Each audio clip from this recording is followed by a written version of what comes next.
ఓం శాంతి 1-2-2026 అవ్యక్త బాప్దాద యొక్క మధుర మహావాక్యాలు. ఒకే రాజ్యం, ఒకే ధర్మం, లా అండ్ ఆర్డర్ యొక్క స్థాపన సమయంలో స్వయాన్ని పరివర్తన చేసుకుని విశ్వ పరివర్తకులుగా అవ్వండి. రివైజ్ 15-12-2008. ఈరోజు బాప్దాదా నలువైపులా ఉన్న తన రాజకుమారులైన పిల్లలను చూస్తున్నారు. ఈ పరమాత్మ ప్రేమ కోట్లల్లో కొంతమందికి మాత్రమే ప్రాప్తిస్తుంది. పరమాత్మ ప్రేమలో బాప్దాదా పిల్లలు ప్రతి ఒక్కరిని 3 సింహాసనాలకు యజమానిగా చేశారు. ఒకటి స్వరాజ్య అధికారం యొక్క భృకుటి సింహాసనం, 2 బాప్దాదా హృదయ సింహాసనం, 3 విశ్వరాజ్య అధికారం యొక్క సింహాసనం. ఈ 3 సింహాసనాలను తండ్రి తన స్నేహి ప్రియమైన పిల్లలకి ఇచ్చారు. కనుక ఈ 3 సింహాసనాలు సదా స్మృతిలో ఉండడం వలన పిల్లలు ప్రతి ఒక్కరికి ఆత్మిక నశ ఉంటుంది. కనుక పిల్లలందరూ తండ్రి ద్వారా ప్రాప్తించిన వారసత్వాన్ని చూసి సంతోషంలో ఉంటున్నారు కదా. హృదయంలో స్వతహాగానే సదా వాహ్ బాబా వాహ్, వాహ్ నా భాగ్యం వాహ్ అనే పాట మ్రోగుతూనే ఉంటుంది. ఏదైతే స్వప్నంలో కూడా లేదో అది ప్రత్యక్ష జీవితంలో లభించింది. సింహాసనంతో పాటు బాప్దాదా ఈ సంగం యుగంలో డబల్ కిరీటము ద్వారా ఎగిరే కళ యొక్క అనుభవిగా కూడా చేశారు. బాప్దాదా నలువైపులా ఉన్న పిల్లల ఈ డబల్ కిరీటధారి స్వరూపాన్ని చూస్తున్నారు. ఒకటి పవిత్రత రాయల్టీ యొక్క కిరీటం, 2 సేవ యొక్క బాధ్యత కిరీటం. బాప్దాద ఈరోజు నలువైపులా ఉన్న పిల్లల పురుషార్థపు వేగాన్ని చెక్ చేశారు. ఎందుకంటే సమయం యొక్క వేగమునైతే మీరందరూ చూస్తున్నారు మరియు తెలుసుకుంటూ ఉన్నారు. బాప్దాదా చూశారు, తండ్రి ద్వారా ప్రతి ఒక్కరికి రాజ్య భాగ్యం యొక్క వారసత్వం లభించింది. రాజ్యం యొక్క భవిష్య ప్రాప్తి యొక్క వారసత్వం లభించింది. కనుక భవిష్యత్తులో మీ అందరి సంస్కారం ఏదైతే స్వతహాగా మరియు సహజంగా ఉంటుందో అది ఇప్పటి నుండే చాలా కాలపు సంస్కారంగా అనుభవము కావాలి. ఎందుకంటే మీ అందరి క్రొత్త సంస్కారాల ద్వారానే ఈ క్రొత్త ప్రపంచం తయారవుతోంది. కనుక క్రొత్త ప్రపంచపు విశేషతలను కూడా అనుభవమైతే చేస్తున్నారు కదా. మా రాజ్యంలో ఏముంటాయి అనే నశ ఉంది కదా. మా రాజ్యము, మా క్రొత్త ప్రపంచము ఇక వచ్చేసినట్లే అని మీ మనస్సు చెప్తుంది కదా. ఏవైతే క్రొత్త ప్రపంచపు విశేషతలు ఉన్నాయో అవి పిల్లల పురుషార్థి జీవితంలో ఎంతవరకు ప్రత్యక్షంగా ఉన్నాయి అని బాప్దాదా చూశారు. క్రొత్త సంస్కారము, క్రొత్త ప్రపంచపు విశేషతలు ఏముంటాయో మీకు తెలుసు కదా. అందరి బుద్ధిలో క్రొత్త ప్రపంచపు విశేషతలు ఇమర్జ్గా ఉన్నాయి కదా, ప్రత్యక్షంగా తెలుసు కదా. పాడతారు మరియు తెలుసుకున్నారు కూడా. ఒక్కొక్క విశేషత నాలో ఎంతవరకు ఇమర్జ్గా ఉంది అని చెక్ చేసుకోండి. ముఖ్యమైన విశేషత ఒకే రాజ్యం. ఎలాగైతే అక్కడ స్వతహాగా ఒకే రాజ్యం ఉంటుందో రెండవ రాజ్యం ఏది ఉండదో అలా మీ సంగమయుగ జీవితంలో కూడా ఒకే రాజ్యం ఉందా, లేక అప్పుడప్పుడు రెండవ రాజ్యం కూడా ఉంటుందా అని చూసుకోండి. ఒకవేళ నడుస్తూ నడుస్తూ స్వరాజ్యంతో పాటు మాయా రాజ్యం కూడా నడిపిస్తే ఒకే రాజ్యం యొక్క సంస్కారం ఉంటుందా? ఒకే రాజ్యానికి బదులు రెండవ రాజ్యం కూడా నడవడం లేదు కదా. పరమాత్మ శ్రీమతం యొక్క రాజ్యం ఉందా, లేక అప్పుడప్పుడు మాయ యొక్క అధికారం కూడా ఉంటుందా? అంటే దేహభావనతో నేను అనుకుని శరీరాన్ని నడిపిస్తూ ఉంటే అది మాయా రాజ్యం. పరమాత్మ శ్రీమతం యొక్క రాజ్యమా లేక మాయా రాజ్యమా? మనస్సులో మాయా రాజ్యం అయితే లేదు కదా, ఇది చెక్ చేసుకోవాలి. ఈ విషయాలతో మీ చార్టును చెక్ చేసుకోండి. ఇప్పుడు సంగం యుగంలో పరమాత్మ రాజ్యం ఉందా, లేక మాయ యొక్క అధికారం కూడా ఉంటుందా? చెక్ చేసుకున్నారా? ఇప్పుడిప్పుడే చెక్ చేసుకోండి. మీ చార్టునైతే చూసుకుంటూ ఉంటారు కదా. ఎంత నమ్మకంగా అంటున్నారో చూడండి బాబా. దీనికోసమైనా చార్ట్ వ్రాయాలి మరి. ఒకవేళ ఇప్పటి వరకు కూడా 2 రాజ్యాలు ఉంటే, స్వరాజ్యము ఉంది, ఆత్మ అనుకుంటారు కొద్దిసేపు, కరెక్ట్‌గా నడిపిస్తారు శ్రీమతం ప్రకారం. వెంటనే శరీరం అనుకొని మాయారాజ్యంలోకి వెళ్ళిపోతూ ఉంటారు.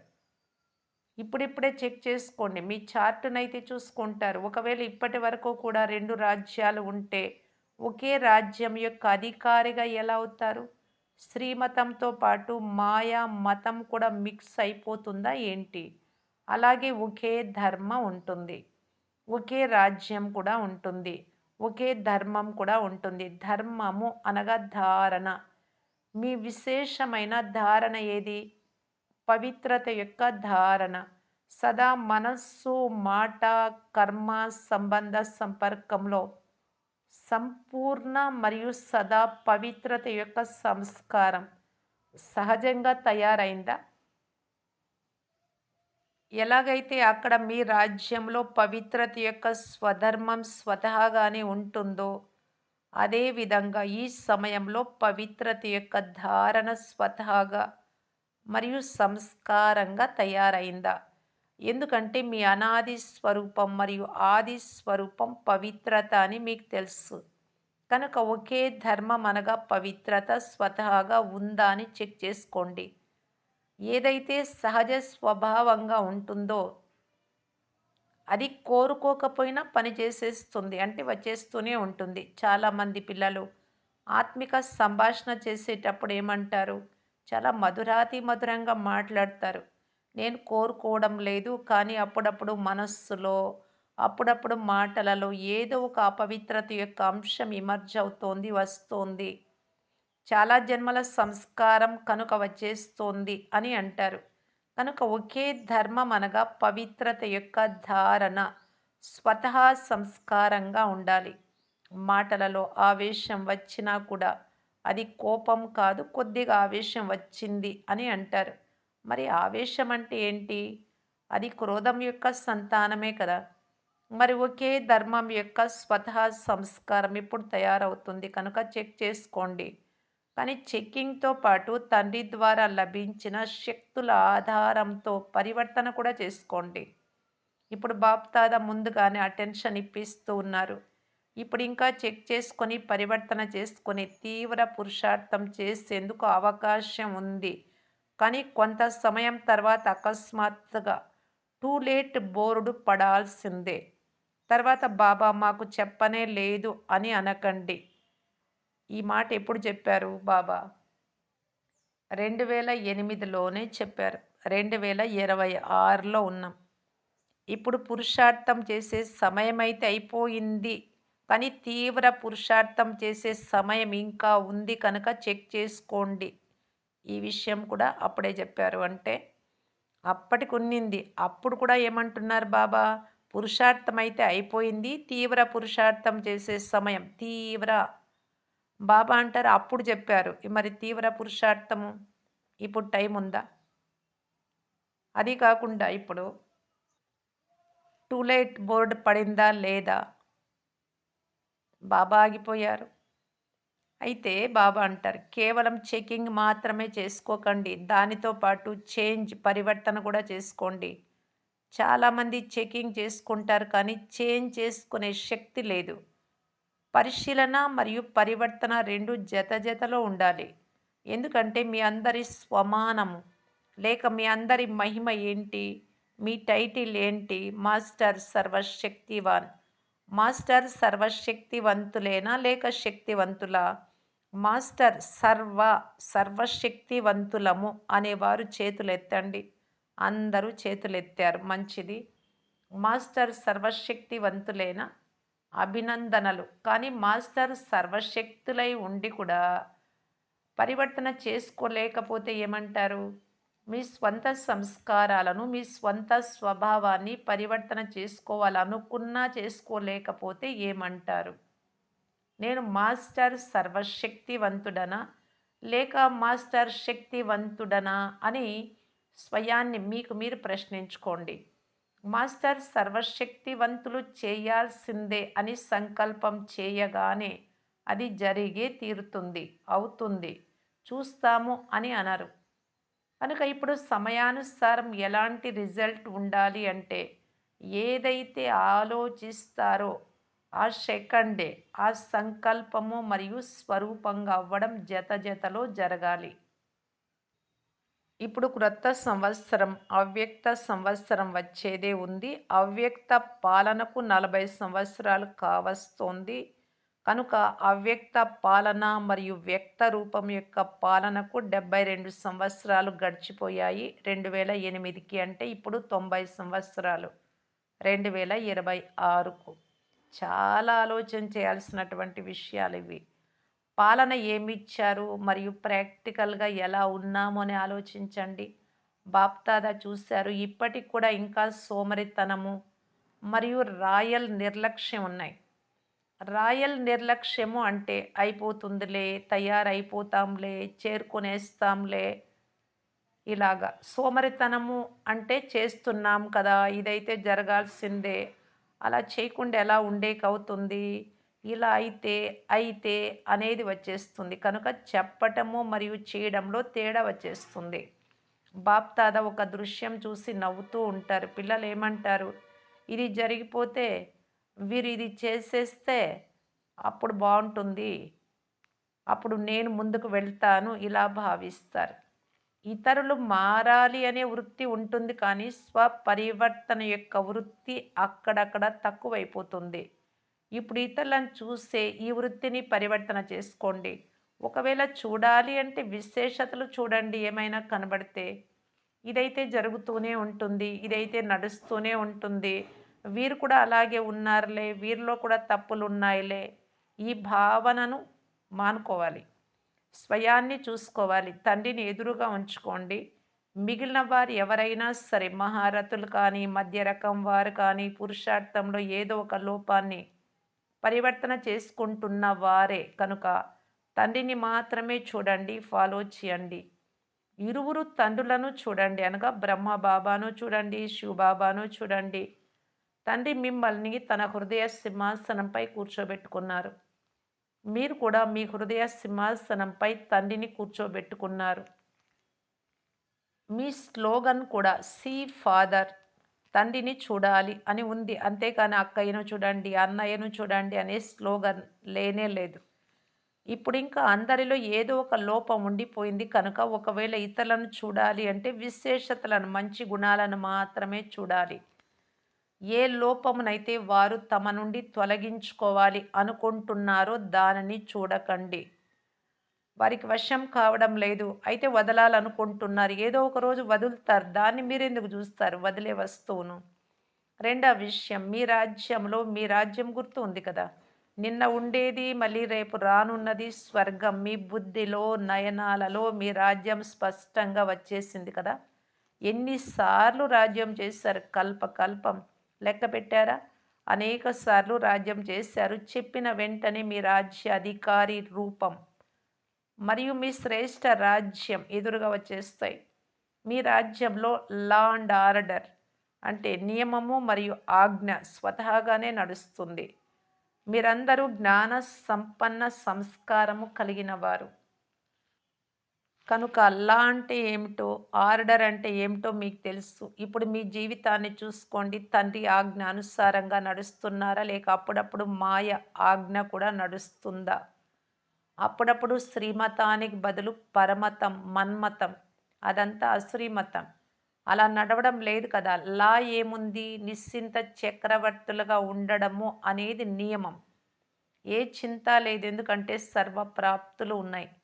అదేవిధంగా సంగమయుగం యొక్క శ్రేష్ఠ జన్మలో కూడా సర్వప్రాప్తులు ఉన్నాయా అని చెక్ చేసుకోండి. తండ్రి ఏవైతే ఇచ్చారో, ఎలాగైతే భగవంతుడిని ప్రసాదం ఉంటుంది కదా! భగవంతుడి ప్రసాదం అంటారు కదా! ఆ ప్రసాదానికి ఎంత మహత్వం ఉంచుతారు. అలాగే తండ్రి ఏవైతే ప్రాప్తులు ఇచ్చారో అవి ప్రభు ప్రసాదము. మరి ప్రభు ప్రసాదానికి మహత్వముందా? అవి వారసత్వం కూడా, అధికారం కూడా. వారసత్వము, అధికారము, ప్రసాదము.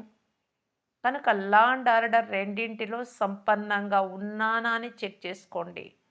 బాప్ దాదా ఒక విషయాన్ని గమనించారు. చాలామంది ఏదైతే పరివర్తన శక్తి లభించిందో, ఆ పరివర్తన శక్తిని సమయానికి కార్యంలో ఉపయోగిస్తే ఏ శ్రమ ఉండదు. చూడండి, అందరికీ అనుభవం ఉంది. ఒకవేళ ఎప్పుడైనా ఏ ప్రకారంగానైనా మాయతో ఓడిపోతే, మీరందరూ మాయ గురించి ఉపన్యసిస్తూ ఉంటారు మరియు క్లాస్ చేస్తున్నప్పుడు కూడా. 2 మాటలు మిమ్మల్ని క్రింద కూడా పడేస్తాయి, ఉన్నతికి కూడా తీసుకెళ్తాయి అని చెప్తారు కదా! ఆ 2 మాటలు ఏవో ఇప్పుడు అందరికీ తెలిసిపోయింది. అందరి మనసులోకి వచ్చేసాయి. ఆ 2 మాటలు శరీరం పైన అభిమానంతో మాట్లాడేవి. నేను శరీరం మరియు నాది శరీరానికి సంబంధించినటువంటివన్నింటిని నావి అనుకుంటారు. ఇవన్నీ మీరు ఉపన్యాసంలో కూడా చెప్తారు. మాయ రావడానికి 2 తలుపులున్నాయి. నేను, నాది అని. క్లాస్ కూడా చేయిస్తారు. బాప్దాదా క్లాస్ కూడా వింటారు. ఏమంటారు? ఇప్పుడు ఈ 2 మాటలను పరివర్తన శక్తి ద్వారా పరివర్తన చేసుకోండి. నేను అని అన్నప్పుడు నేను ఫలానా, నేను ఫలాని లేక బ్రాహ్మణుడను. కానీ నేనెవరు? బ్రాహ్మణే. ఎవరు? బాప్దాదా స్వమానాలనిచ్చారు కదా! నేను అని అన్నప్పుడంతా ఏదో ఒక స్వమానాన్ని కలుపుకొని అనండి. అనగా బుద్ధిలోకి తీసుకురండి. నేను అని అన్న వెంటనే స్వమానము గుర్తుకు రావాలి. నేను శ్రేష్ఠాత్మను. బాబా హృదయ సింహాసనాధీష్ నేను. నేను స్వరాజ్య అధికారి ఆత్మను. నేను సంపూర్ణ పావనాత్మ నేను. ఇలాగా ఏదో నేను అంటూనే అది గుర్తు రావాలి. స్వమానం గుర్తు రావాలి. నీ గొప్పతనం, నీ విశేషత అది గుర్తుకు తెచ్చుకొని నేను అనాలి. నాది అనేది వచ్చినప్పుడు రోజుకి ఎన్నో సార్లు నేను, నాది వాడుతూ ఉంటారు కదా! నాది అని అన్నప్పుడు బాబా మాత్రమే గుర్తు రావాలి. నువ్వు ఆత్మ అయినప్పుడు నీకు బాబా తప్ప ఇంకెవ్వరు లేరు. నీది అంటే బాబా. నా బాబా అనే స్మృతి స్వతహాగానే వచ్చేయాలి. ఈ పరివర్తన చేసుకోండి చాలు. ఇక రెండవ విషయం ఏమిటి అంటే సంబంధ సంపర్కంలోకి వచ్చినప్పుడు చాలా వరకు 2 మాటల ద్వారా మాయ వస్తుంది. ఒకటి భావము, 2 భావన. ఎప్పుడైతే భావము అనే మాట మాట్లాడతారో, ఆలోచిస్తారో అప్పుడు ఆత్మిక భావము అనగా భావము అనే మాటను మాట్లాడగానే మొదట ఆత్మిక భావము గుర్తు రావాలి. భావన అని అన్న వెంటనే శుభ భావన గుర్తు రావాలి. మాట యొక్క అర్థాన్ని పరివర్తన చేసుకోండి. మీ టైటిల్ ఏంటి? విశ్వ పరివర్తకులు కదా! విశ్వ పరివర్తకులు ఈ మాటను పరివర్తన చేసుకోలేరా? కనుక సమయానికి పరివర్తన శక్తిని ఉపయోగించి చూడండి. సమయం గడిచిపోయిన తర్వాత గుర్తుకొస్తుంది. మనస్సుకు అప్పుడు మంచిగా అనిపించదు. స్వయమే మనస్సులో ఆలోచిస్తారు. కానీ సమయమైతే గడిచిపోయింది కదా! కనుక ఇప్పుడు తీవ్ర గతి యొక్క అవసరం ఉంది. అప్పుడప్పుడు కాదు. చాలా సమయం మంచిగానే ఉంటాను కదా అని అనుకోకండి. అంతిమ గడియకు ఎలాంటి భరోసా లేదు అని బాప్దాదా వినిపించేశారు. అకస్మాత్తు యొక్క ఆట జరగనున్నది. చాలామంది పిల్లలు తండ్రికి కూడా చాలా మధురాతి మధురమైన మాటలు వినిపిస్తారు. సమయము మరికొంత అతిలోకి వెళ్తుంది కదా! అప్పుడు వైరాగ్యమైతే వచ్చేస్తుంది. వైరాగ్యం యొక్క సమయంలో దానంతట అదే వేగం తీవ్రమైపోతుందిలే అని అంటారు. వినాశనం దృశ్యాలు కనబడినప్పుడు నేను రాత్రింబవళ్ళు పురుషార్థం చేస్తానులే అని అనుకుంటారు, అంటారు. కానీ చాలా సమయపు పురుషార్థం ఉండాలి అని బాప్దాదా తెలిపించారు. ఒకవేళ కొద్ది సమయపు పురుషార్థం ఉంటే ప్రాలబ్ధం కూడా కొంత సమయానికే లభిస్తుంది. 21 జన్మల సంపూర్ణ ప్రాలబ్ధం తయారు కాదు. బాప్దాదా చెప్పిన 3 మాటలను సదా గుర్తుంచుకోండి. ఒకటి అకస్మాత్తు అంటే ఏదైనా జరగొచ్చు ఎప్పుడైనా. 2 ఎవర్ రెడీ సమయానికి ముందే ఏదైనా జరగడానికి ముందే రెడీ అయిపోయి ఉండాలి. Ever ready. 3 బహుకాలం అంటే చాలా కాలం నుండి అభ్యాసం చేసి ఉండాలి. చాలా కాలానికి ప్రాప్తులు కావాలి అంటే చాలా సమయం సంపాదన చేసుకొని ఉండాలి కదా! ఈ 3 మాటలను సదా బుద్ధిలో ఉంచుకోండి. ఎప్పుడైనా, ఎక్కడైనా, ఎవరిదైనా అంతిమ కాలం వచ్చేస్తుంది. ఇప్పుడు కూడా ఎంతమంది బ్రాహ్మణులు వెళ్ళిపోతున్నారో చూడండి. వారికేమైనా తెలుసా నేను శరీరం వదులుతాను అని? కనుక చాలా కాలపు పురుషార్థము ద్వారా 21 జన్మల సంపూర్ణ వారసత్వం ప్రాప్తి చేసుకోవాల్సిందే. ఈ తీవ్ర పురుషార్థాన్ని స్మృతిలో ఉంచుకోండి.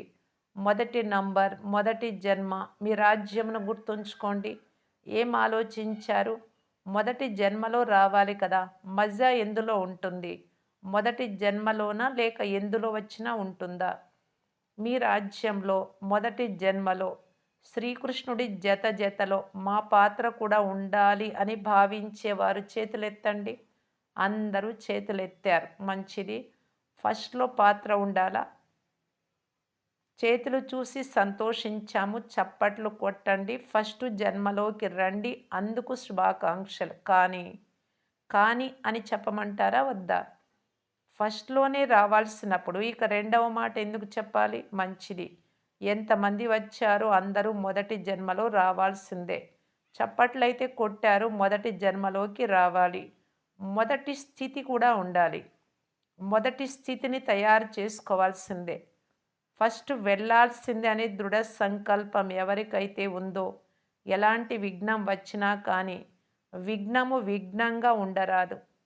విఘ్న వినాశకులకు ఎదురుగా అది విజయం యొక్క రూపంలోకి మారిపోవాలి.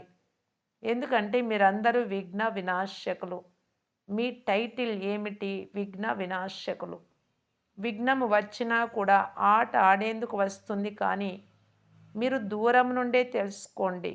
రాయల్ రూపంలో వస్తుంది కానీ విఘ్న వినాశకులైన మీరు ఏ ఆట జరుగుతూ ఉంది అని దూరం నుండే తెలుసుకుంటారు. కనుక పిల్లలందరూ తోడుగా కలిసి వెళ్ళాలి అని వెనుక ఉండిపోరాదు అని బాప్దాదా కూడా కోరుకుంటారు. బాప్దాదాకు పిల్లలు లేకుండా మజా రాదు. కనుక దృఢత్వాన్ని ఎప్పుడూ బలహీనం చేసుకోరాదు. చెయ్యాల్సిందే అని భావించండి. చేస్తాము, చూస్తాము, అయిపోతుందిలే, చూడండి ఇలాంటి మాటలు అనకండి. దృఢత్వము అనేది సఫలతకు తాళం చెవి. అనుకున్న లక్ష్యాన్ని సాధించాలి అంటే దృఢత్వంతోనే సాధించగలం. ఈ తాళం చెవిని ఎప్పుడూ పోగొట్టుకోకండి. మాయ కూడా చతురమైనది కదా! అది తాళం చెవిని వెతుకుతుంది. కనుక ఈ తాళం చెవిని దృఢత్వాన్ని మంచి రీతిగా సంభాళించి ఉంచుకోండి. మంచిది.